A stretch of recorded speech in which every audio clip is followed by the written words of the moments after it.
పటాన్చెరు నియోజకవర్గంలోని 5 మున్సిపాలిటీల్లో విజయం సాధించి సీఎం రేవంత్ రెడ్డికి కానుకగా ఇస్తామన్నారు కాంగ్రెస్ సీనియర్ నేత నీలం మధు.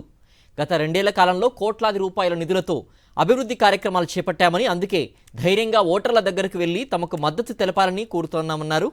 ఇస్నాపూర్ మున్సిపాలిటీ పరిధిలోని 4వ వార్డు కాంగ్రెస్ అభ్యర్థి నీలం కవిత మధు ఎన్నికల ప్రచారంలో పాల్గొన్న ఆయన ఇంటింటికి తిరుగుతూ హస్తం గుర్తుకే ఓటేయాలని కోరారు. పారిశ్రామిక ప్రాంతమైన ఇస్నాపూర్ను అన్ని రంగాల్లో ముందుకు తీసుకోవాలంటే కాంగ్రెస్ పార్టీకే చైర్మన్ స్థానం దక్కాలన్నారు నీలం మధు. పేదవాళ్ళు ఉన్నారు, చాలా మంది ఇండ్లు లేని వాళ్ళు ఉన్నారు.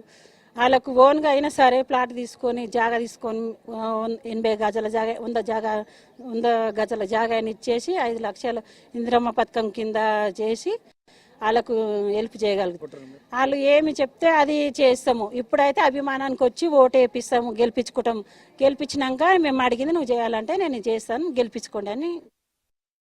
ఈ 2 ఏళ్లలో ప్రజాప్రభుత్వం వచ్చిన తర్వాత ప్రతి పేదవాడికి రేషన్ కార్డు ఇస్తున్నామని చెప్తారు, రేషన్ కార్డు ఇచ్చిరని చెప్తారు. అదేవిధంగా ఇంద్రమ్మ ఇండ్లు ఇప్పుడు చూస్తుంటే కూడా మా ఇక్కడ మున్సిపాలిటీలో కూడా ఇండ్లు కడుతుంటే కూడా చెప్తాం మాకు 5 లక్షలు ఇచ్చి ఇంద్రమ్మ ఇల్లు కట్టిస్తుందని చెప్తారు ప్రజలు. అదేవిధంగా ప్రజల దగ్గరకు పోతుంటే ఉచితంగా కరెంటు, ఉచితంగా 200 యూనిట్ల కరెంటు ఉచితంగా ఇస్తారు అని చెప్తారు.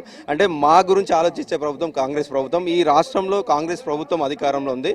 కాంగ్రెస్ పార్టీ వార్డు అభ్యర్థులను గెలిపించి మున్సిపల్ చైర్మన్లు చేస్తే మాకు అభివృద్ధి జరుగుతుంది. రాష్ట్రంలో కాంగ్రెస్ ఉంది, ఇక్కడ కూడా గ్రౌండ్లో కూడా కాంగ్రెస్ ఉంటే మాకు కావాల్సిన పనులు జరుగుతాయని చెప్పి ప్రజలే చెప్తున్నారు.